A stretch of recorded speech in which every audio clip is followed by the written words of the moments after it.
जय हिंद साथियों, स्वागत है आप सभी का आपके अपने YouTube परिवार RS स्टडी ट्रिक परिवार में। और जैसा कि आप थंबनेल में देख रहे हो, अपनी राम सिंह यादव की पुस्तक को कंटिन्यू करते हुए हम लेकर आए हैं आप सभी के सामने 29वें पेपर के पूरे 50 मोस्ट इंपॉर्टेंट क्वेश्चन। और ये सीरीज आपकी पार्ट दर पार्ट कंटिन्यू चलती है, जो रोजाना आपको शाम 9 बजे मिलेगी। और सुबह आपकी गणित और रीजनिंग वाली क्लास कंटिन्यू चलेगी। तो अपनी तैयारी को मजबूत करने के लिए और रोजाना अपना आकलन करने के लिए चैनल को सब्सक्राइब कर लीजिए और नोटिफिकेशन बेल को ऑन कर लीजिए, ताकि आने वाली वीडियो की पल पल की अपडेट आप तक समय पर पहुंचती रहे। इसके साथ ही आप यदि हेराल्ड पुस्तक के पूरे 50 पेपर देखना चाहते हो और राम सिंह यादव की पिछले वर्ष की पुस्तक के पूरे 50 पेपर देखना चाहते हो, तो उनके प्लेलिस्ट का लिंक आपके डिस्क्रिप्शन में दिया गया है, वहां से जाकर आप देख सकते हो। और इन सभी वीडियो की PDF फाइल और अनेक प्रकार के नोट्स प्राप्त करने के लिए हमारे टेलीग्राम से जुड़ सकते हो, जिसका लिंक भी आपके डिस्क्रिप्शन में दिया गया है। तो चलते हैं क्वेश्चनों की शुरुआत की ओर। यहाँ पे प्रत्येक प्रश्न का हम विस्तृत वर्णन के साथ अध्ययन करेंगे और गणित और रीजनिंग के क्वेश्चन कॉन्सेप्ट के साथ और ट्रिक के साथ हल करने वाले हैं। तो चलते हैं पहले क्वेश्चन की ओर। पहले पार्ट में हम जीके के 15 मोस्ट इंपॉर्टेंट करेंगे, उसके बाद का पार्ट साइंस का होगा, फिर गणित का, और लास्ट के 5 क्वेश्चन आपके रीजनिंग के होने वाले हैं, जो पूर्णतः सेना भर्ती परीक्षा के पैटर्न पर आधारित है। तो आज का पहला क्वेश्चन जीके का आपकी स्क्रीन पर आपके सामने दिया गया है कि पंचशील समझौता किन देशों के बीच हुआ था? रूस एवं चीन, भारत एवं चीन, भारत एवं पाकिस्तान, या इनमें से कोई नहीं? आप इसका उत्तर दीजिए, तब देखते हैं हम पंचशील समझौता क्या था, कब हुआ था, किनके मध्य हुआ था। तो पंचशील समझौते की बात आए तो ये हुआ था आपका 29 अप्रैल 1954 को हुआ था। कब हुआ था? 29 अप्रैल 1954 को। किन किन देशों के मध्य हुआ था? भारत और चीन के मध्य हुआ था। भारत की ओर से हस्ताक्षर करने वाले कौन थे इस पर? भारत की ओर से हस्ताक्षर करने वाले भारत के प्रथम प्रधानमंत्री पंडित जवाहरलाल नेहरू थे। और चाइना की ओर से हस्ताक्षर करने वाले कौन थे? चाइना की ओर से हस्ताक्षर करने वाले चाइना के प्रधानमंत्री थे चाउ एन लाई। क्या नाम था इनका? चाउ एन लाई। जैसे काम है उनके वैसे ही नाम है, और जैसे नाम है वैसे ही क्या है? काम है। ये 5 बातों पर हस्ताक्षर किए गए थे, परंतु फिर भी चमगादड़ चाइना ने क्या किया था? भारत पर आक्रमण किया था 1962 में। तो चाइना इस समझौते पर पक्का नहीं रहा था। यहाँ पे ऑप्शन नंबर कौन सा राइट हो जाएगा? भारत और चीन राइट आंसर हो जाएगा। भारत और चीन के मध्य पंचशील समझौता हुआ था। कब हुआ था? 29 अप्रैल 1954 को हुआ था। कौन कौन थे हस्ताक्षर करने वाले? पंडित जवाहरलाल नेहरू थे और चाउ एन लाई, चाइना का जो प्रधानमंत्री था।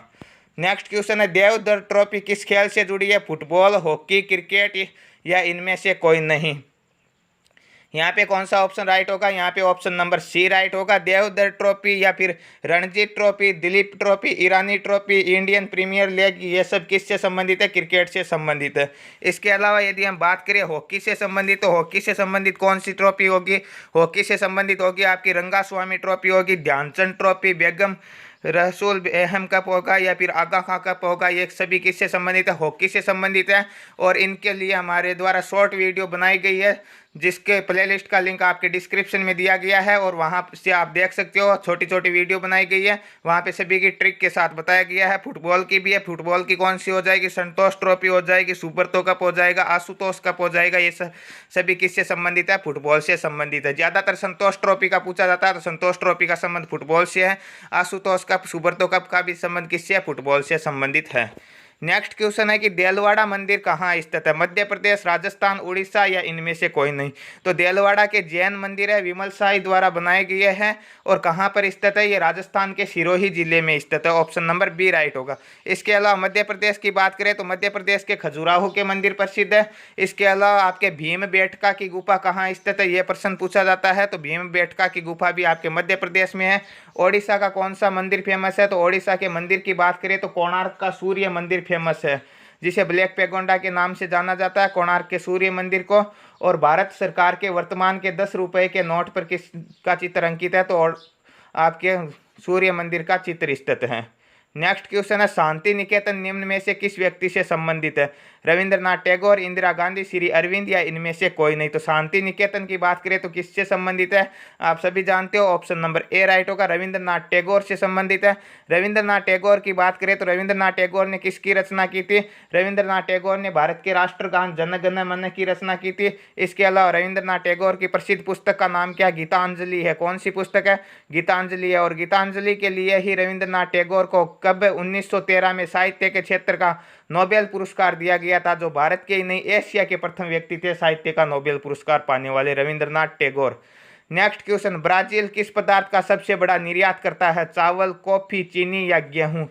तो किसका निर्यात करता है? ब्राज़ील आपके कॉफ़ी का सबसे बड़ा निर्यातक देश है। यदि बात आए चीनी की, तो चीनी का कटोरा किस देश को कहा जाता है? क्यूबा को कहा जाता है। किसको कहा जाता है? क्यूबा को कहा जाता है। क्यूबा की राजधानी क्या है? हवाना है। चावल की बात करें, चावल का निर्यात भारत करता है। यदि भारत ऑप्शन में न हो तो सबसे अच्छा उदाहरण होगा चावल के लिए आपका Thailand. Next question, Uber cup किस खेल से संबंधित है? विश्व महिला बैडमिंटन, विश्व महिला टेबल टेनिस, विश्व महिला लॉन टेनिस, या इनमें से कोई नहीं? तो 2 कप आएंगे आपके पास। कौन कौन से? एक तो आएगा उबेर कप और दूसरा कौन सा आएगा? Thomas cup. थॉमस कप किससे संबंधित है? थॉमस कप तो है आपके पुरुष बैडमिंटन से संबंधित, और उबेर कप है महिला बैडमिंटन से संबंधित। यहाँ पे ऑप्शन नंबर ए राइट होगा, विश्व महिला बैडमिंटन इसका राइट आंसर होगा। नेक्स्ट क्वेश्चन, सर्जिकल स्ट्राइक सितंबर 2016 के समय भारतीय सेना के जनरल कौन थे? कब हुआ था? 28 से 29 सितंबर 2016 की बात है। सर्जिकल स्ट्राइक, उस समय भारतीय सेना के जनरल थे जनरल दलबीर सिंह सुहाग, जो अंतर्राष्ट्रीय न्यायालय के न्यायाधीश बने थे। राजस्थान के जोधपुर जिले से संबंधित है। ऑप्शन नंबर बी राइट होगा। और जो ये सर्जिकल स्ट्राइक हुआ था, इसका नेतृत्व किसने किया था? इसका नेतृत्व किया था जनरल सतीश दुआ ने। नेक्स्ट क्वेश्चन, बांग्लादेश की राष्ट्रीय मुद्रा किस नाम से जानी जाती है? तो देशों की मुद्राओं की जानकारी होना अनिवार्य है। मुद्राएं, राजधानी, ऐसे क्वेश्चन आपसे पूछे जाते हैं। तो रुपए की बात करें तो रुपए वैसे भारत की मुद्रा है, पाकिस्तान की भी मुद्रा है। इस प्रकार रुपए की जिन जिन देशों की मुद्रा है उनके लिए आपके सामने ट्रिक की वीडियो बनाई गई है, वहाँ से जाकर देख सकते हो आप डिस्क्रिप्शन वाली लिंक से। वहाँ पे प्ले लिस्ट दी गई है एक, जिसमें शॉर्ट ट्रिक के नाम से कुछ वीडियो डाले गए हैं, वहाँ से जाकर आप देख सकते हो। टक्का किसकी मुद्रा है? टक्का आपके बांग्लादेश की मुद्रा होगी। ऑप्शन नंबर सी राइट होगा इस क्वेश्चन का। पेसो किसकी मुद्रा? पेसो आपके मेक्सिको की मुद्रा है। और डॉलर भी एक से ज़्यादा देशों की मुद्रा है, तो उसकी भी आपके लिए ट्रिक बनाई गई है। संयुक्त राष्ट्र संघ किस साल में बना था? संयुक्त राष्ट्र संघ की स्थापना कब हुई थी? 1946, 1945, 1947 या 1950? तो संयुक्त राष्ट्र संघ कब बना था? 1945 में, जिसका मुख्यालय कहाँ रखा गया? न्यूयॉर्क में रखा गया। ऑप्शन नंबर बी राइट होगा यहाँ पे। IAEC का पूरा नाम क्या है? अंतर्राष्ट्रीय परमाणु ऊर्जा आयोग, भारतीय परमाणु ऊर्जा आयोग, भारतीय विमानन अभियांत्रिकी परिषद, या इनमें से कोई नहीं? तो IAEC का पूरा नाम क्या होगा? इंडियन एटॉमिक एनर्जी कॉरपोरेशन, या हम कह सकते हैं भारतीय परमाणु ऊर्जा आयोग। ऑप्शन नंबर बी राइट होगा यहाँ पे। नेक्स्ट क्वेश्चन, वायसराय भारत में किसका प्रतिनिधित्व करता था? ब्रिटिश प्रधानमंत्री, ब्रिटिश सांसद, ब्रिटिश सिंहासन, या फिर ब्रिटिश मंत्रिमंडल? तो पहले कौन हुआ करता था? पहले वायसराय नहीं हुआ करता था। 1773 के रेगुलेटरी एक्ट के बाद में गवर्नर जनरल भारत में अंग्रेजी शासन का प्रतिनिधित्व करता था, या कंपनी का प्रतिनिधित्व करता था। पहले कंपनी का शासन था, परंतु 1857 की क्रांति के बाद 1858 का जो घोषणा पत्र आता है, उसमें जो कंपनी से शासन सीधा किसके हाथों में सौंप दिया गया? कंपनी से सीधा ब्रिटिश ताज के हाथों में सौंप दिया गया। और गवर्नर जनरल का पद है उसे किस में तब्दील कर दिया गया था? वायसराय के पद में तब्दील कर दिया गया था। अतः हम कह सकते हैं वायसराय किसका प्रतिनिधित्व करता था? सीधा सीधा ब्रिटिश शासन का प्रतिनिधित्व करता था। ऑप्शन नंबर सी राइट होगा यहाँ पे। भारत के प्रथम उपराष्ट्रपति कौन थे? राष्ट्रपति की बात करें डॉक्टर राजेंद्र प्रसाद थे, परंतु उपराष्ट्रपति की बात करें तो कौन थे? डॉक्टर सर्वपल्ली राधाकृष्णन थे। सर्वप्रथम भारत रत्न से सम्मानित व्यक्ति भी सर्वपल्ली राधाकृष्णन थे। ऑप्शन नंबर सी राइट होगा। और यदि बात आए राज्यसभा के सभापति की, तो वो पदेन सभापति होते हैं उपराष्ट्रपति। तो अतः हम कह सकते हैं राज्यसभा के प्रथम सभापति भी डॉक्टर सर्वपल्ली राधाकृष्णन थे। नेक्स्ट क्वेश्चन, चीन ने भारत पर कब आक्रमण किया था? ये लो आ गया फिर से चमगादड़ का क्वेश्चन। आपको अभी अभी बताया था पहले क्वेश्चन में पंचशील समझौते के बारे में, कहा था कि पंचशील समझौते के लिए चीन पक्का नहीं रहा था, उसने भारत पर आक्रमण किया था। कब किया था? 1962 में किया था। और 54 में क्या होता? समझौता होता। ऑप्शन नंबर सी राइट होगा यहाँ पे। नेक्स्ट क्वेश्चन, भाषाई आधार पर गठित भारत का प्रथम राज्य कौन सा था? आंध्र प्रदेश, हरियाणा, तमिलनाडु, या कर्नाटक? तो भाषा के आधार पर देखें तो आंध्र प्रदेश प्रथम गठित राज्य था। आंध्र प्रदेश की राजधानी उस समय हैदराबाद को बनाई गई, परंतु तेलंगाना के गठन के बाद हैदराबाद किस में आ गया? तेलंगाना में आ गया, और तेलंगाना की राजधानी हैदराबाद हो गई। और आंध्र प्रदेश की नई राजधानी को किसे बनाया गया? अमरावती को बनाया गया था। भारतीय संविधान की प्रस्तावना में समाजवादी और धर्मनिरपेक्ष शब्द कब जोड़े गए थे? प्रस्तावना में केवल एक बार संशोधन किया गया था। कब किया गया था? 1976 में किया गया था। 42वां संविधान संशोधन 1976 इसका राइट आंसर होगा। जोड़ने से संबंधित ज्यादातर बातें 42वें संविधान संशोधन में आती है। बात करते हैं, यहाँ पे दिया गया प्रथम संविधान संशोधन 1951। आपको पता है कि भारतीय संविधान के मूल संविधान में कितनी अनुसूचियाँ थी? 8 अनुसूचियाँ थी। और 9वीं अनुसूची आपके प्रथम संविधान संशोधन 1951 में जोड़ी गई थी। उसके बाद में बात करें 10वीं अनुसूची जो दल बदल से संबंधित है, वो 7वें संविधान संशोधन 1956 के माध्यम से जोड़ी गई थी। तो यहाँ पे ऑप्शन नंबर सी राइट होगा। संविधान की प्रस्तावना में संशोधन कब किया गया था? 1976 में 42वां संविधान संशोधन हुआ था। और 44वां संविधान संशोधन 1978 में। मूल संविधान में कितने मौलिक अधिकार थे? 7 मौलिक अधिकार था। और संपत्ति के अधिकार को हटाया कब गया था? 44वें संविधान संशोधन में 1978 में हटाया गया था। तो यह थे आपके जीके के 15 मोस्ट इंपोर्टेंट क्वेश्चन और उनसे संबंधित कुछ महत्वपूर्ण तथ्य जो आपकी परीक्षा में आने योग्य है। बात करते हैं नेक्स्ट पार्ट में साइंस के 15 मोस्ट इंपोर्टेंट क्वेश्चनों की। तो विज्ञान का पहला प्रश्न आपकी स्क्रीन पर आपके सामने दिया गया है कि किसी द्रव्य के क्वथनांक को कैसे बढ़ाया जा सकता है। तो किसी भी द्रव्य को क्वथनांक को बढ़ाने के लिए क्या करना होगा? उसके दबाव को बढ़ाना होगा। ऑप्शन नंबर ए राइट होगा। दबाव बढ़ाकर क्वथनांक को बढ़ाया जा सकता है। नेक्स्ट क्वेश्चन है विशिष्ट प्रतिरोध का मात्रक क्या होगा? Ohm into second, ohm into metre, ohm या ओम प्रति सेंटीमीटर। तो क्या होगा? विशिष्ट प्रतिरोध का मात्रक होगा ohm into metre. Option number B right होगा यहाँ पे। निम्न में से कौन सी वस्तु चुंबकीय है? ये तो आप सभी जानते हो, पारा, लोहा, सोना या चांदी। तो आपको पता है कि लोहा ही है जो चुंबकीय है। विद्युत किससे उत्पन्न होता है? डायोड, ट्रांजिस्टर, मोटर या डायनेमो। तो विद्युत किससे उत्पन्न की जाती है? डायनेमो या जिसे हम विद्युत जनित्र कहते हैं उससे उत्पन्न की जाती है। ऑप्शन नंबर सी राइट होगा यहाँ पे। सोनार नामक यंत्र किस काम आता है? हवाई जहाज के स्थान का पता लगाने के लिए, पनडुब्बी के स्थान का पता लगाने के लिए, संगीत यंत्र की तरंगीय आवृत्ति पता लगाने के लिए, इनमें से कोई नहीं। तो हवाई जहाजों के लिए तो किसका प्रयोग किया जाता है? रडार का प्रयोग किया जाता है। ठीक है, ये रडार है यहाँ पे, ये मत पढ़ लेना। ठीक है, ये गलत हो जाएगा, फिर क्या हो जाएगा। ठीक है, यहाँ पे कौन सा सोनार की बात करें तो सोनार किसका प्रयोग किसके लिए प्रयोग किया जाता है? पनडुब्बी के पता लगाने के लिए प्रयोग किया जाता है। ऑप्शन नंबर बी राइट होगा यहाँ पे। शक्ति का मापक या मात्रक क्या होगा? जूल, जूल प्रति सेकंड, वाट प्रति सेकंड या जूल प्रति सेकंड और वाट। तो शक्ति का मात्रक होता है जूल प्रति सेकंड और वाट। ऑप्शन नंबर डी राइट होगा यहाँ पे। छड़ चुंबक के मध्य में चुंबकत्व कितना होता है? छड़ चुंबक के मध्य में चुंबकत्व 0 होता है। ऑप्शन नंबर बी राइट होगा। जी का अधिकतम मान कहाँ पर होगा? ध्रुवों पर होगा। ऑप्शन नंबर इसका भी बी राइट होगा। नेक्स्ट क्वेश्चन की ओर बात करते हैं कि निम्न में से कौन सा आवेश रहित है? इलेक्ट्रॉन, प्रोटॉन, न्यूट्रॉन या इनमें से कोई नहीं। तो इलेक्ट्रॉन क्या होता है? परमाणु के बाह्य कक्षाओं में चक्कर लगाता रहता है और इसका आवेश कैसा होता है? इसका आवेश ऋणात्मक होता है। तो इलेक्ट्रॉन ऋण आवेशित होता है। हमें इससे क्या पूछा? आवेश रहित पूछा, तो ये तो नहीं होगा। इलेक्ट्रॉन क्या होता है? ऋण आवेशित होता है। प्रोटॉन क्या होता है? नाभिक में उपस्थित होता है, परंतु किस प्रकार का आवेश होता है? धन आवेशित होता है। इलेक्ट्रॉन ऋण आवेशित होता है, प्रोटॉन धन आवेशित होता है और न्यूट्रॉन आवेश रहित होता है। ऑप्शन नंबर सी राइट हो जाएगा इस क्वेश्चन का। नेक्स्ट क्वेश्चन, मानव रक्त में प्राय पानी की प्रतिशत मात्रा में कितनी भिन्नता है? यदि भिन्नता की बात करें, वैसे सीधा सीधा पूछा जाए पानी की मात्रा, तो मानव शरीर में लगभग 65 से लेकर 70% तक पानी होता है, परंतु रक्त में प्लाज्मा की या पानी की भिन्नता की बात करें तो 91 से लेकर 92% होती है। ऑप्शन नंबर डी राइट होगा।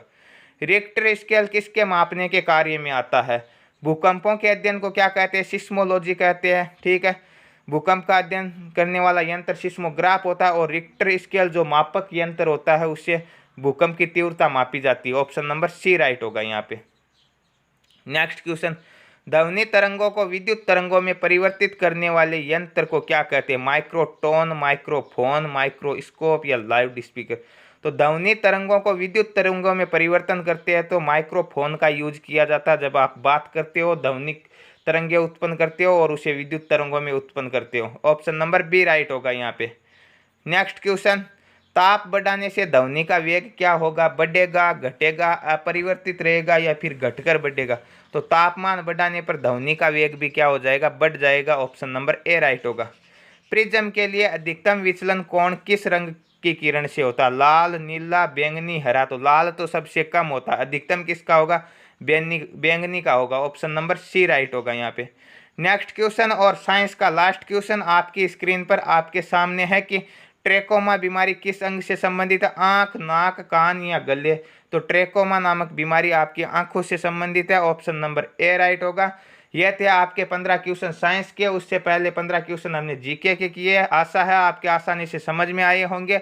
अब गणित के क्वेश्चनों को हम एक एक क्वेश्चन को कॉन्सेप्ट के साथ में, जहाँ पर ट्रिक का यूज होगा वहाँ पे ट्रिक भी लगाएंगे।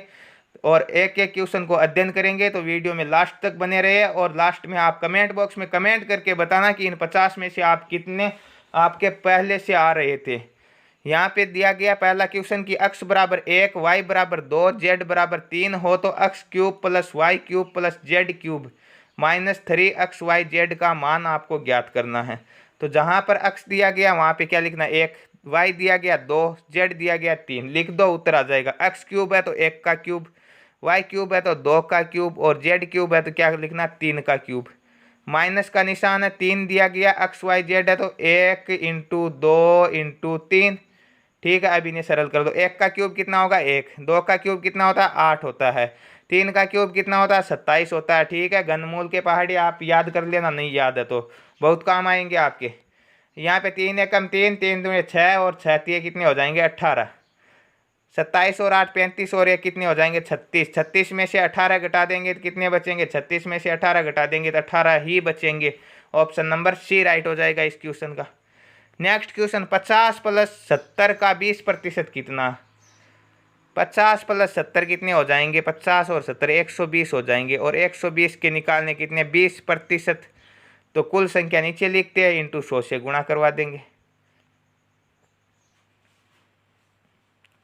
50 प्लस 70 का 20% आपको ज्ञात करना है, तो 20/100 इंटू क्या कर देंगे हम, 120 से गुणा करवा देंगे। यहाँ पे क्या कर देंगे, 0 से 0 काट देंगे, इस 0 से ये 0 काट देंगे, 12 दूने कितने आ जाएंगे, 24 आ जाएंगे। ठीक है, 24 क्या हो जाएगा, ऑप्शन नंबर बी राइट होगा यहाँ पे। नेक्स्ट क्वेश्चन, एक व्यक्ति को एक कार 1,56,600 रुपये में बेचने पर 13% की हानि हुई हो तो कितने रुपए की हानि हुई है। हमें पहले देखना होगा कि इसने खरीदी कितने रुपए में है, तभी पता लगाएंगे कि हानि कैसी हुई है। तो खरीदने के लिए क्रय मूल्य हमेशा कितना होता है, 100% होता है, जो आपको बार बार बताया गया है। और यहाँ पे 13% हानि पर बेच दिया, मतलब कितने में बेच दिया, 100 में से 13 घटा दो, हानि हुई है। लाभ होता जोड़ देते, कितने, 87% में बेच दिया। इंटू क्या कर देंगे, 100 से गुणा कर देंगे, क्या निकल कर आ जाएगा, क्रय मूल्य निकल कर आ जाएगा। इन्हें काट लेते, किससे काटेंगे, 2 से तो नहीं कटेंगे, 3 से कट जाएंगे, ये भी कट जाएंगे, ये भी कट जाएंगे। 5 3 15, 2 3 6, 2 3 6, 0 0। ठीक है, 87 कितनी, 3 दूने 6, 2 से इसपर बचेंगे, 9 3 27। ठीक है, 29 का भाग देना है 522 में, कितनी बार जाएगा, 29 1 कम 29, 52 में से 29 घटाएंगे, कितने बचेंगे, 22 और 1 23, 2 उतार देंगे, 232 में 29 का भाग कितनी बार जाएगा, 232 में 29 का भाग जाएगा 8 बार पूरा पूरा। ठीक है, 1800 को गुणा करेंगे 100 से, कितना हो जाएगा, 1,80,000। तो उसने कितने रुपए में खरीदी, 1,80,000 रुपये में खरीदी, और 1,56,600 में बेच दी। 1,80,000 में तो खरीद रहा, 1,56,600 में ये बेच रहा, तो कितने रुपए की हानि हुई है, निश्चित है, कितने की हुई है, 400 हो जाएंगे। ठीक है, यहाँ पे कितने बचाएंगे, 3, और यहाँ पे बचाएंगे 2, 23,400 रुपये की हानि हुई है। ऑप्शन नंबर बी राइट हो जाएगा यहाँ पे। नेक्स्ट क्वेश्चन, मोहन की उम्र अपने अपने पुत्र से 5 गुनी है। ठीक है, यहाँ पे सॉरी, ये बोल रहा है कि मोहन की उम्र अपने पुत्र की उम्र से 5 गुनी है। ठीक है, 4 वर्ष बाद उन दोनों की उम्र का योग 44 वर्ष होगा। तो आज मोहन की उम्र हमें आज ज्ञात करनी है, 4 वर्ष बाद हमें कोई लेना देना नहीं। अब ये देखिए यहाँ पे 4 वर्ष बाद 44 है, तो 4 वर्ष पहले दोनों की योग कितना था, 4 वर्ष पहले हमने कहा कि मोहन की 4 कम हो गई थी, तो पुत्र की भी 4 कम हो गई थी। ठीक है, जैसे जैसे समय बढ़ेगा उम्र तो दोनों की बढ़ेगी, केवल पिता की नहीं बढ़ने वाली, पुत्र की भी बढ़ेगी। तो 4 और 4 कितनी, 8 कम हो जाएगी। ठीक है, तो 4 वर्ष पहले उनका योग कितना था, 36 वर्ष था। और उम्र कितनी थी, उम्र हमने कहा कि यदि मोहन की 1 वर्ष थी तो पिता की कितनी थी, 5 गुनी थी, 5 वर्ष थी। अनुपात कितना हो गया, 1:5। ठीक है, अनुपातों का योग कितना हो जाएगा, 5 और 1 कितने हो जाएंगे, 6। 36 में 6 का भाग कितनी बार जाएगा, 6 बार ही जाएगा। तो 1 का मान कितना आ जाएगा, 6। 5 का मान कितना आ जाएगा, 6 पंजे 30। तो हम कह सकते हैं कि मोहन की उम्र कितनी थी, 30 वर्ष, और उसके पुत्र की उम्र कितनी थी, 6 वर्ष थी। 5 गुनी हो रही है, 30 और 6 36 हो रहा है योग। और 4 वर्ष बाद इसकी 4 बढ़ेगी, कितनी हो जाएगी, 34, इसकी 4 बढ़ेगी, कितनी हो जाएगी, 10, 44 हो रही है। बिल्कुल अपना उत्तर सही है, ऑप्शन नंबर बी राइट हो जाएगा यहाँ पे। नेक्स्ट क्वेश्चन, समकोण त्रिभुज में कर्ण कितने भुजाओं के वर्ग के योग के बराबर होता है। आपके पास एक प्रमेय है, जिस प्रमेय का नाम क्या है, पाइथागोरस प्रमेय। पाइथागोरस प्रमेय कहती है कि समकोण त्रिभुज में क्या होता है, कर्ण स्क्वायर बराबर क्या होता है, आधार स्क्वायर प्लस क्या होता है, लंब स्क्वायर होता है। तो एक तो आधार का इस वर्ग का योग, एक लंब के वर्ग का योग, दो भुजाओं के वर्गों के योग के बराबर होता है कर्ण। ऑप्शन नंबर बी राइट होगा यहाँ पे। एक शहर की जनसंख्या 64,000 है। 10% वार्षिक वृद्धि होने पर 3 वर्ष पश्चात उस शहर की जनसंख्या क्या? प्रत्येक वर्ष 10% बढ़ रही है। 64,000 वर्तमान जनसंख्या आपको लिखनी है। कितनी होती है? 100% होती है। अगले साल 10% बढ़ जाएगी, हम कह देंगे 110 हो जाएगी। ठीक है, कितने साल तक बढ़ती है? 3 वर्षों तक बढ़ती है। 3 साल तक बढ़ा दो 110/100 इंटू 110/100, 3 बार लिख दिया, ये लो लिख दिया हमने। अब क्या कर लेते हैं? 1 0 से 1 0, 1 0 से 1 0, 1 0 से 1 0, 1 2 3 0 से 1 2 3 0 काट दिए।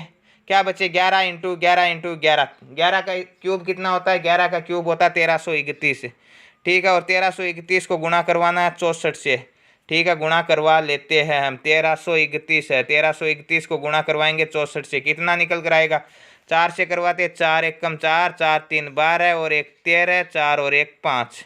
ठीक है, 6 से करवाएंगे, 6 1 कम 6, 6 3 18 और 1 19, 6 और 1 7।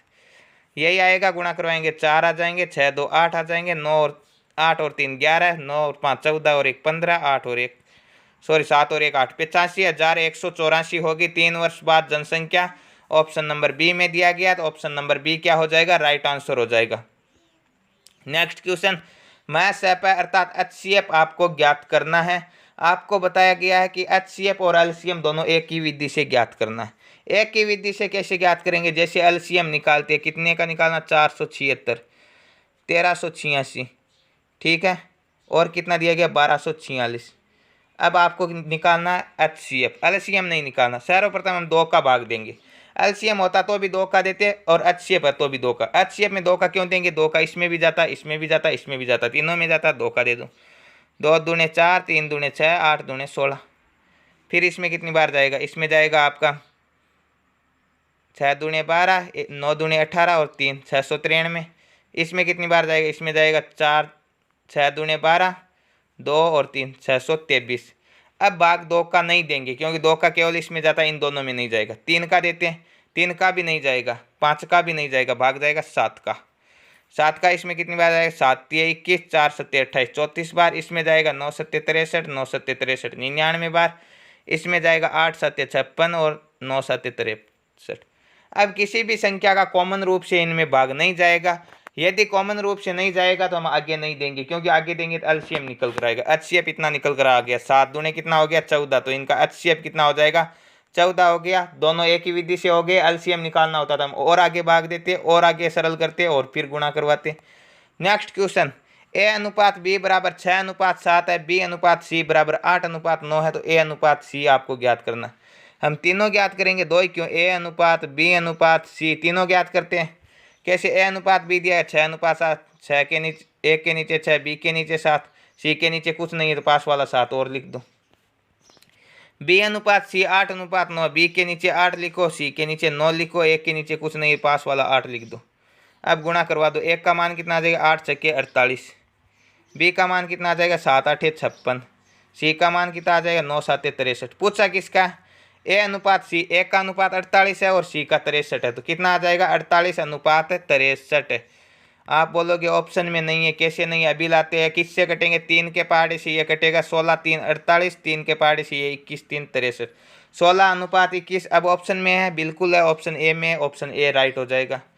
नेक्स्ट क्वेश्चन, यदि किसी आमों की संख्या का 17% 1360 है, तो कुल कितने आम है? 1360 क्या है? 17% है। कुल संख्या कितनी होती है? 100% होती है हमेशा। ठीक है, कितना हो जाएगा? 17 7 119, 17 8 136, 8 बार 80 आएगा। 80 को 100 से गुणा करेंगे, 8000 आम है। ऑप्शन नंबर ए राइट होगा यहाँ पे। 6x² - 25x - 14 का गुणनखंड आपको ज्ञात करना है। गुणनखंड ज्ञात करने का आपको नियम बताया गया है कि 6x² माइनस के 25x है और माइनस के 14 है। अब आपको क्या करना है? इस 25 के टुकड़े करने हैं, बी के ऐसे टुकड़े करने, जोड़ेंगे या घटाएंगे तो 25 आने चाहिए। किसके? वो भी माइनस के 25। और यदि हम इन्हें गुणा करेंगे तो ए और सी, ए कितना? 6, सी कितना? 14। इनके गुणन 14 छक्के 84, और वो भी किसके? माइनस के, क्योंकि यहाँ पे एक साइन किसका? माइनस का। तो हम टुकड़े करेंगे तो हम पाएंगे 21 और 4, हम कह सकते हैं 21 चौके कितने होते हैं, 84 होते हैं। लेकिन यह 21 भी माइनस का होगा, 4 भी माइनस का होगा, तभी तो माइनस के 25 आएंगे। परंतु इन्हें गुणा करेंगे तो क्या हो जाएगा, दोनों प्लस के हो जाएंगे। परंतु गुणनफल भी किसका आना चाहिए, माइनस का आना चाहिए। तो यह जोड़ा तो कैंसिल।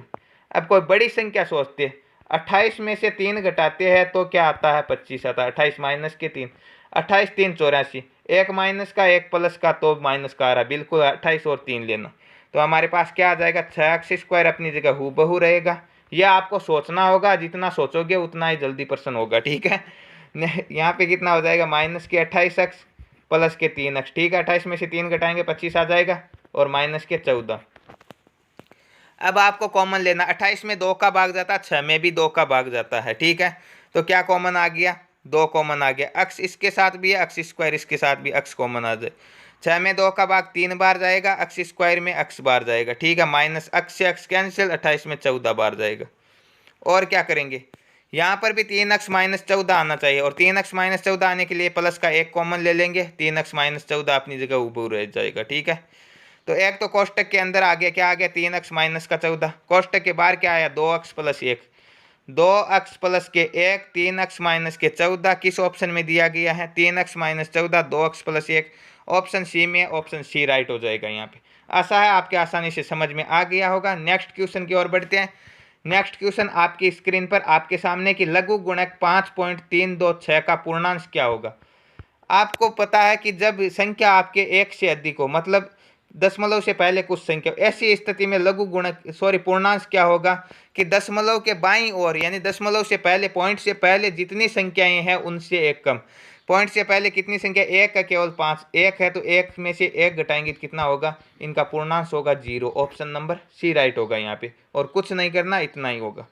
नेक्स्ट क्वेश्चन, किसी आयत का परिणाम नहीं होगा, यहाँ पे मिस प्रिंटिंग से टाइप हुआ, आपकी किताब में परिमाप होगा, ठीक है। 39 सेंटीमीटर है, इसकी 2 भुजाएं 5:8 के अनुपात में, तो भुजाओं की लंबाई ज्ञात। आयत के परिमाप का सूत्र क्या होता है, 2 इंटू लंबाई प्लस के चौड़ाई, बराबर दिया गया है 39। तो लंबाई प्लस चौड़ाई कितनी हो जाएगी, ये 2 इधर भाग में चल जाएगा, 39/2। अब इनका अनुपात दिया गया 5:8, ठीक है। तो अनुपातों का योग कितना, 13, 8 और 5 13, तो एक का मान कितना आ जाएगा, 39/2 इंटू 13 का भाग देना, तो 1/13 लिख के गुणा कर देंगे, 13 3 39। तो एक का मान कितना आ गया, 3/2, एक का मान 3/2 आ गया। तो अब हमें भुजाएं ज्ञात करनी है। 5 का मान कितना आ जाएगा, 5 इंटू 3/2, ठीक है। 5 3 15, 15/2 का मान कितना आएगा, 7.5। और एक क्या आ जाएगा, 8 इंटू 3/2, ठीक है। 8 से 2 से 8 4 बार, 4 3 12, तो 7.5 और 12 क्या होगी, आयत की लंबाई और चौड़ाई हो गई। ऑप्शन बी में दिया गया, तो ऑप्शन बी क्या हो गया, इसका करेक्ट आंसर हो गया। Next question, cosec square 30 plus sine square 45 plus cos square 60 का मान क्या होगा। आपको सारणी के मान याद होने अनिवार्य है। यदि याद नहीं है तो इस पर जल्द ही एक वीडियो लेकर आएंगे, उसमें आपको आसानी से मात्र 3 से 4 मिनट में पूरी सारणी याद करवा देंगे, और आप जिंदगी भर नहीं भूलोगे, ठीक है। तो समय पर वीडियो पाने के लिए चैनल को सब्सक्राइब कर लीजिए, ताकि वीडियो आते ही आपको सूचना मिल जाएगी। यहाँ पे दिया गया कोसेक स्क्वायर 30 डिग्री। आपको पता है कि साइन का उल्टा कोसेक होता है। साइन 30 का मान 1/2 होता है, तो कोसेक 30 का कितना हो जाएगा, 2/1, या हम कह सकते हैं 2, 2 का स्क्वायर। साइन 45 का मान 1/√2, 1/√2 का क्या हो जाएगा, स्क्वायर। और साइन 60 का मान कितना होगा, साइन 60 का मान हो जाएगा आपके कोस 60 का पूछा, तो साइन 30 का 1/2 होता है, तो कोस 60 का कितना हो जाएगा, 1/2। और यदि साइन 60 का पूछता, √3/2 हो जाता। परंतु यहाँ पे पूछा किसका, कोस स्क्वायर 60 का, तो कोस स्क्वायर 60 का मान होता है 1/2, और 1/2 का क्या हो जाएगा, स्क्वायर हो जाएगा। 2 का स्क्वायर कितना होता है, 4, ठीक है। 1/1 का स्क्वायर 1 होता है, √2 का स्क्वायर 2, प्लस 1 का स्क्वायर 1, और 2 का स्क्वायर 4, तो 4 प्लस 1/2 प्लस 1/4 जोड़ना, एलसीएम 4 आ जाएगा, ठीक है। इसके नीचे 1 लिख देंगे। 4 1 का भाग 4 बार, 4 चौके 16, प्लस 2 का भाग 4 में 2 बार, 2 एकम 2, और 4 से 4 कैंसिल, कितने बचेंगे 1, 16 और 2 18, और 1 कितने हो जाएंगे, 19/4 इसका राइट आंसर होगा, जो कि ऑप्शन नंबर सी में दिया गया। तो ऑप्शन नंबर सी क्या हो जाएगा, इस क्वेश्चन का राइट आंसर हो जाएगा। नेक्स्ट क्वेश्चन, किसी गोले का पृष्ठीय क्षेत्रफल 616 सेंटीमीटर स्क्वायर है, तो व्यास कितना है। गोले के पृष्ठीय क्षेत्रफल का सूत्र क्या होता है, 4πr² बराबर दिया गया 616। ठीक है, 4 को हम सूत्र से काट सकते हैं या बाद में भी काट सकते हैं, कोई दिक्कत नहीं, सूत्र से काट लेंगे ताकि हमें बाद में कैलकुलेशन ही नहीं करनी पड़े। ठीक है, तो 4 का भाग देना 616 में कितनी बार जाएगा, 4 एकम 4, 2 शेषफल बचेंगे 21 में 5 चौके 20 और फिर 4 चौके 16, 154 आएगा। तो πr² बराबर 154 है। तो यहाँ पे पाई का मान कितना हो जाएगा, 22/7 इंटू r² बराबर दिया गया 154। ठीक है, जो भी r के गुणा में है वो भाग में चला जाएगा और जो भाग में है वो गुणा में चला जाएगा, अपना यही नियम। तो 22 सत्ते 154, तो r² बराबर कितना हो जाएगा, 7 × 7 अर्थात हम कह सकते हैं 49। और ये स्क्वायर हटाने के लिए सामने वाले का क्या करेंगे, वर्गमूल। 49 का वर्गमूल भी कितना आएगा, 7 आएगा। तो उस गोले की त्रिज्या कितनी निकल कर आई, 7 सेंटीमीटर। पूछा क्या, व्यास पूछा, तो आपको पता है त्रिज्या का क्या होता है, व्यास दुगुना होता है और व्यास की क्या होती है, त्रिज्या आधी होती है। त्रिज्या 7 है तो व्यास कितना हो गया, 14 centimetre. Option number B right हो जाएगा यहाँ पे। नेक्स्ट क्वेश्चन और गणित का लास्ट क्वेश्चन है, समीकरण 5x² - 7x + 2 के मूल आपको ज्ञात करने। मूल उसी प्रकार ज्ञात करने जिस प्रकार गुणनखंड करते हैं। हमारे पास क्या दिया गया, इस 7 के टुकड़े करने, जोड़ेंगे या घटाएंगे तो कितने आने चाहिए, माइनस के 7, गुणा करेंगे तो 5 दूने 10, दोनों किसके है, प्लस के, तो क्या आने चाहिए, प्लस के। तो हम कह सकते हैं 5x², इस 7 के टुकड़े क्या हो जाएंगे, माइनस के 5x और माइनस के 2x, 5 और 2 7 होते हैं, माइनस माइनस माइनस रह जाएगा और जब भी माइनस माइनस को गुणा करेंगे तो प्लस के आ जाएंगे, तो प्लस के 2। यहाँ पे क्या कॉमन आ रहा है, 5 इसमें भी है 5 इसमें भी है, 5 ले लिया, अक्ष इसमें भी है अक्ष इसमें भी है, अक्ष ले लिया, तो 5x² है तो 5 से 5 कैंसिल, x² में x का भाग x बार जाएगा, माइनस 5x से 5x कैंसिल 1 आ जाएगा। ठीक, आगे भी हमारे पास क्या आना चाहिए, x - 1 आना चाहिए। तो क्या कॉमन लेंगे हम, 2 कॉमन ले लिए, 2 इसमें भी है इसमें भी है, 2 से 2 कैंसिल क्या हो गया, x और 2 का -2 का भाग 2 में देंगे तो -1, तो एक तो आ गया आपका x - 1। ठीक है, और एक आ गया आपका बार क्या दिया गया, 5x - 2। तो जैसे ये x - 1 का पक्षांतरण कर देंगे क्या हो जाएगा, प्लस का 1, तो x बराबर क्या हो जाएगा, 1 मान आ गया 1, और इसे भी पक्षांतरण कर देंगे तो 5x बराबर क्या हो गया, 2, और ये 5 इधर गुणा में पक्षांतरण करेंगे तो भाग में, तो 1 क्या हो जाएगा, 2/5। तो 1 और 2/5 ऑप्शन ए में दिया गया, तो ऑप्शन ए क्या हो जाएगा, इसका करेक्ट आंसर हो जाएगा। तो ये थे आपके गणित के 15 मोस्ट इंपॉर्टेंट क्वेश्चन। आशा है आपके आसानी से समझ में आ गए होंगे। अब हम बात करने वाले रीजनिंग के प्रश्नों की। रीजनिंग के सरल सरल क्वेश्चन दिए गए आपकी स्क्रीन पर, आपके सामने एक सीरीज दी गई है, अगला पद आपको ज्ञात करना। 2, 6, 14, 30 आगे क्या आएगा, देखिए 2 और 6 में कितने का अंतर है, 4 का अंतर है। 6 और 14 में 8 का अंतर है। 14 और 30 में 16 का अंतर। तो पहले 4 बढ़ाए, फिर 8 बढ़ाए, फिर 16 बढ़ाए, दुगुने बढ़ रहे, 4 दूने 8, 8 दूने 16, 16 दूने 32, 30 और 32 52, उत्तर हो जाएगा option number B. Next question, एक आदमी दक्षिण दिशा की ओर मुंह किए खड़ा।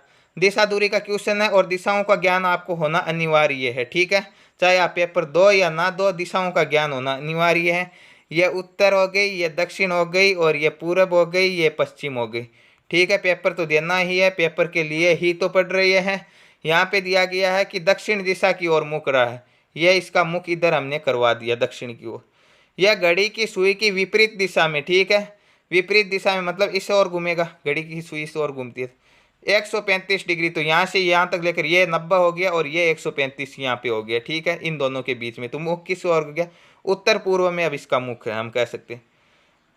फिर क्या करता है, उसके बाद में यह सुई की दिशा के अनुरूप जिस तरह सुई घूमती है इसी तरफ घुमाएंगे 180 डिग्री, और 180 डिग्री जैसे ही घूमता है उसके विपरीत आ जाता है। ठीक है, यहाँ से सीधा यहाँ आ गया। अब इसका मुख किस दिशा में हो गया, अब इसका मुख हो गया दक्षिण, ये और ये पश्चिम, दक्षिण पश्चिम में हो गया। ऑप्शन सी में दक्षिण पश्चिम है, ऑप्शन सी राइट हो गया यहाँ पे। नेक्स्ट क्वेश्चन, यदि किसी कोड में एक शब्द को आगे कोडबद्ध किया गया तो आगे वाले को ऐसे ही आपको करना होगा। देखिए किस प्रकार किया गया, DAUGHTER, डॉक्टर को लिखा, क्या लिखा, TER, मतलब लास्ट के 3 अक्षर उठाए TER इसने और लिख दिए। फिर क्या लिखा, DAU, प्रथम 3 उठाए और लिख दिए, फिर बीच के 2 उठाए और लिख दिए। आगे भी ऐसे ही करना है, हमें क्या करना है, APTITUDE, तो लास्ट के 3 अक्षर कौन से, UDE, तो UDE उठाए हमने और लिख दिया। फिर पहले 3 उठा लो, APT है तो APT लिख दो। ठीक है, अब बीच के 2 उठा लो। ठीक है, क्या लिखा, IT, तो UDE APT IT किस ऑप्शन में है, UDE APT IT option B में, ऑप्शन बी क्या हो जाएगा, करेक्ट हो जाएगा। नेक्स्ट क्वेश्चन, 5, 25, 125, 625, 31, 25 श्रृंखला दी गई है। आगे का पता आपको ज्ञात करना। ये 5 को 5 से गुणा किया 25, 25 को 5 से किया 125, 125 को 5 से किया 625, 625 को 5 से करेंगे 31, 25, 31, 25 को 5 से करेंगे कितना आएगा 15,625। ऑप्शन नंबर सी राइट हो जाएगा यहाँ पे। नेक्स्ट क्वेश्चन दिया गया। नेक्स्ट क्वेश्चन में दो अलग अलग शब्द दिया गया कि यदि टेम्परेरी को इसमें कूट किया गया और एक्सक्यूज को इसमें कूट किया गया तो आगे वाले शब्द को कैसे कूट किया जाएगा। तो दो शब्द दिए गए, मतलब इन्हीं में से उठा उठा के लिया गया सीधा। जैसे इसमें टी को ई लिखा है, इसमें ई को पी लिखा, तो इसमें भी ई को पी लिखा, ठीक है। यहाँ पर भी ई को पी लिखा, सभी में सेम लिखा। तो हमें देखना इन शब्दों में से एक को क्या लिखा आगे वाले शब्द के अनुसार। एक को क्या लिखा, एक इसमें ए है, यहाँ से लास्ट से 3 नंबर पे क्या लिखा, ओ लिखा है। तो सर्वप्रथम हमारे पास कौन सा आएगा, ओ आएगा। फिर एस है, तो एस को क्या लिखा, एस इसमें देखिए, इसमें नहीं, इसमें है, एक्सक्यूज में एस है, ई से पहले एस को एक्स लिखा है, तो हमें भी एक्स को क्या लिखना, एक्स लिखना। फिर एस को एक्स लिखना है। यू को क्या लिखा, यू को इसमें लिखा है वी, तो हमें भी वी लिखना है, तो ओ डबल एक्स वी। फिर एक्स है, एक्स किसमें, एक्स इसमें, एक्स को लिखा इसने जी, तो हम भी जी लिख देंगे। फिर क्या दिया गया है, सॉरी यहाँ पे एक्स नहीं आर है, तो आर को क्या लिखा, आर इसमें है, देखिए आर ए से पहले आर है, आर को वाई लिखा है, तो आर को हम वाई लिख देंगे। और लास्ट का ई है, ई को पी लिखा है, तो पी लिख देंगे। तो O double X V Y P option number B में दिया गया, तो ऑप्शन नंबर बी क्या हो जाएगा, इसका करेक्ट आंसर हो जाएगा। ये थे आज के पूरे 50 क्वेश्चन, ये इसकी आंसर की है, आप मिला सकते हो। आशा है आपको वीडियो पसंद आया होगा, आपको जानकारी कैसी लगी, और इसी तरह हम अपने आकलन करेंगे। और आप कमेंट बॉक्स में कमेंट करके बताना कि पहले से आपको कितने आते थे, आपकी तैयारी कैसी चल रही है, आपको ये कैसी लग रही है, और आपके लिए और क्या करना है, किस तरह के वीडियो लेकर हम आए, ये आप कमेंट बॉक्स में सजेशन ज़रूर करना। और वीडियो को लाइक ज़रूर कर देना, आपके एक एक लाइक से, एक एक सब्सक्राइबर से हमें मोटिवेशन मिलता है, और अपने परिवार को सपोर्ट करने के लिए सब्सक्राइब कर दीजिए। मिलते हैं नेक्स्ट पार्ट में, तब तक के लिए थैंक यू, धन्यवाद, जय हिंद, जय भारत, वंदे मातरम।